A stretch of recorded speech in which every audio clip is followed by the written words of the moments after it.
ಸ್ನೇಹಿತರೆ, ಮೀಡಿಯಾ ಕೀರ್ತಿಗೆ ಸ್ವಾಗತ ಸುಸ್ವಾಗತ.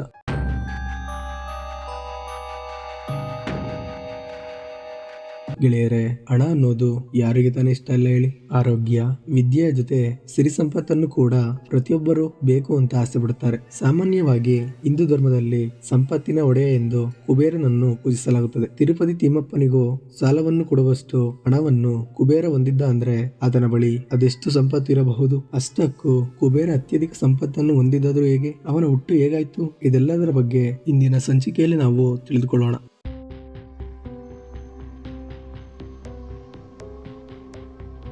ಅಷ್ಟದಿಕ್ಪಾಲಕರಲ್ಲಿ ಒಬ್ಬನಾದ ಕುಬೇರನನ್ನು ಸಂಪತ್ತಿನ ಅಧಿದೇವತೆ ಎಂದು ಕರೆಯಲಾಗುತ್ತದೆ. ಹಿಂದೂ ಧರ್ಮದಲ್ಲಿ ಮಾತ್ರವಲ್ಲದೆ ಬೌದ್ಧ ಮತ್ತು ಜೈನ ಧರ್ಮದಲ್ಲಿಯೂ ಸಹ ಕುಬೇರನಿಗೆ ಪೂಜನೀಯ ಸ್ಥಾನವನ್ನು ನೀಡಲಾಗಿದೆ. ಜಗತ್ತಿನ ಸಕಲ ಐಶ್ವರ್ಯವನ್ನು ಹೊಂದಿದ್ದ ಕುಬೇರ ಹಲವಾರು ಜನ್ಮಗಳಲ್ಲಿ ಮನುಷ್ಯನಾಗಿ ಹುಟ್ಟಿ ಮುಂದೆ ಕುಬೇರ ಸ್ಥಾನವನ್ನು ಅಲಂಕರಿಸಿದನು ಎಂದು ಹೇಳಲಾಗುತ್ತದೆ. ಹಾಗಾದರೆ ಬನ್ನಿ ಕುಬೇರನ ಜನ್ಮದ ಬಗ್ಗೆ ತಿಳಿಯೋಣ. ಗೆಳೆಯರೆ, ಶಿವಪುರಾಣದ ಪ್ರಕಾರ ಬಹಳ ಹಿಂದೆ ಯೋಗ್ಯದತ್ತ ಎಂಬ ಕಡು ಬ್ರಾಹ್ಮಣನಿಗೆ ಗುಣನಿಧಿ ಎನ್ನುವ ಮಗನಿರುತ್ತಾನೆ.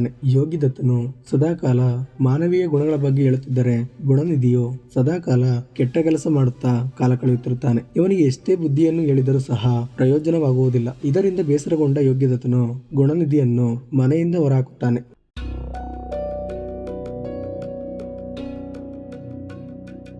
ಮನೆಯಿಂದ ಹೊರಬಂದ ಗುಣನಿಧಿಯು ಕೆಲಸ ಮಾಡಲು ಸಾಧ್ಯವಾಗದೆ ಸುಲಭವಾಗಿ ಹಣವನ್ನು ಸಂಪಾದಿಸುವ ಆಸೆಯಿಂದ ಕಳ್ಳತನ ಮಾಡಲು ಶುರು ಮಾಡುತ್ತಾನೆ. ಹೀಗೆ ಕಳ್ಳತನ ಮಾಡುವ ಸಮಯದಲ್ಲಿ ಒಂದು ದಿನ ಆತ ನಡೆದುಕೊಂಡು ಹೋಗುವಾಗ ದೇವಾಲಯವೊಂದು ಕಾಣಿಸುತ್ತದೆ. ಕತ್ತಲೆ ಆವರಿಸಿದ ಆ ದೇವಾಲಯಕ್ಕೆ ಹೋಗಲು ಆತ ತನ್ನ ಬಟ್ಟೆಯನ್ನು ಹರಿದು ಅದನ್ನೇ ದೀಪವಾಗಿಸಿಕೊಂಡು ದೇಗುಲಕ್ಕೆ ಹೋಗಿ ದೇವರ ಮುಂದೆ ಆ ದೀಪವನ್ನು ಇಡುತ್ತಾನೆ. ಅದೇ ವೇಳೆಗೆ ದೇವಾಲಯವನ್ನು ಗುಪ್ತವಾಗಿ ಕಾಯುತ್ತಿದ್ದ ಸೈನಿಕರು ಬಂದು ಗುಣನಿಧಿಯನ್ನು ರಾಜನ ಬಳಿ ಕರೆದುಕೊಂಡು ಹೋಗುತ್ತಾರೆ. ರಾಜಸಭೆಯಲ್ಲಿ ಇದುವರೆಗೂ ಆತನು ಮಾಡಿದ ಕಳ್ಳತನದ ವಿವರವನ್ನು ರಾಜಭಟರು ತಿಳಿಸುತ್ತಾರೆ. ಹೀಗಾಗಿ ರಾಜನು ಗುಣನಿಧಿಗೆ ಮರಣದಂಡನೆಯನ್ನು ವಿಧಿಸುತ್ತಾನೆ. ಮರಣದ ನಂತರ ಗುಣನಿಧಿಯು ನರಕಕ್ಕೆ ಹೋಗುತ್ತಾನೆ. ಅಲ್ಲಿನ ದೂತರು, ಒಂದು ದಿನ ನೀನು ಶಿವನ ಆಲಯದಲ್ಲಿ ದೀಪವನ್ನು ಹಚ್ಚಿರುವೆ, ಆ ಪುಣ್ಯದಿಂದಾಗಿ ನಿನಗೆ ಇನ್ನೊಂದು ಜನ್ಮ ಸಿಗುತ್ತದೆ, ಆ ಜನ್ಮದಲ್ಲಾದರೂ ಒಳ್ಳೆಯ ಕೆಲಸ ಮಾಡಿ ಸ್ವರ್ಗವನ್ನು ಸೇರು ಎಂದು ಹೇಳುತ್ತಾರೆ.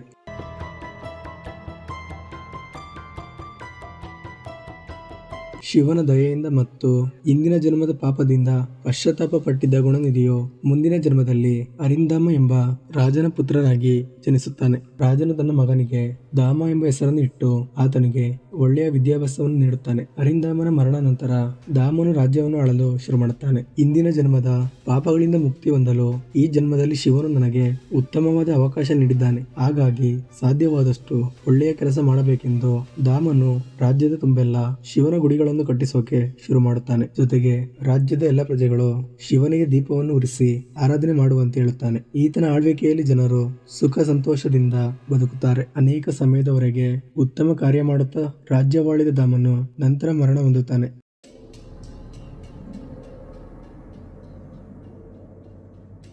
ಮುಂದೆ ದಾಮನು ಇಂದಿನ ಜನ್ಮದ ಪುಣ್ಯದ ಫಲವಾಗಿ ಬ್ರಹ್ಮದೇವನ ಪುತ್ರನಾದ ಪುಲಸ್ತ್ಯನ ಮಗನಾದ ವಿಶ್ರವನ ಮಗನಾಗಿ ಜನಿಸುತ್ತಾನೆ. ವಿಶ್ರವನ ಮಗನಿಗೆ ವೈಶ್ರವಣ ಎಂದು ಕರೆಯಲಾಗುತ್ತದೆ. ವೈಶ್ರವಣನು ಧರ್ಮವಂತನೂ ಸತ್ಯವಂತನೂ ಆಗಿದ್ದು ಸಹಸ್ರಾರು ವರ್ಷಗಳ ಕಾಲ ಶಿವನ ಕುರಿತು ತಪಸ್ಸನ್ನು ಮಾಡುತ್ತಾನೆ. ಈತನ ತಪಸ್ಸಿಗೆ ಮೆಚ್ಚಿದ ಪರಶಿವನು ಆತನನ್ನು ಸಂಪತ್ತಿನ ಒಡೆಯನಾಗಿ ಮಾಡುತ್ತಾನೆ ಎಂದು ಶಿವಪುರಾಣದಲ್ಲಿ ಕುಬೇರನ ಜನ್ಮ ವೃತ್ತಾಂತದಲ್ಲಿ ತಿಳಿಸಲಾಗಿದೆ.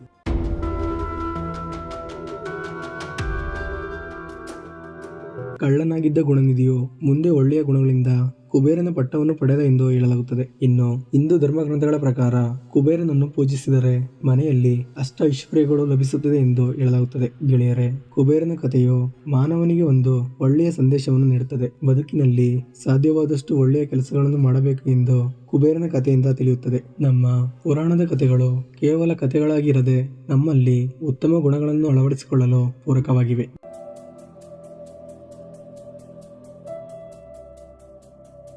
ಗೆಳೆಯರೆ, ನಿಮ್ಮ ಅನಿಸಿಕೆ ಅಥವಾ ಅಭಿಪ್ರಾಯಗಳನ್ನು ಕಾಮೆಂಟ್ ಮುಖಾಂತರ ವ್ಯಕ್ತಪಡಿಸಬಹುದು. ಹಾಗೂ ವಿಡಿಯೋ ಇಷ್ಟ ಆದರೆ ಲೈಕ್ ಮಾಡಿ. ಮುಂದಿನ ಸಂಚಿಕೆಯಲ್ಲಿ ಮತ್ತೊಂದು ವಿಶೇಷವಾದ ವಿಷಯದ ಬಗ್ಗೆ ತಿಳಿದುಕೊಳ್ಳೋಣ.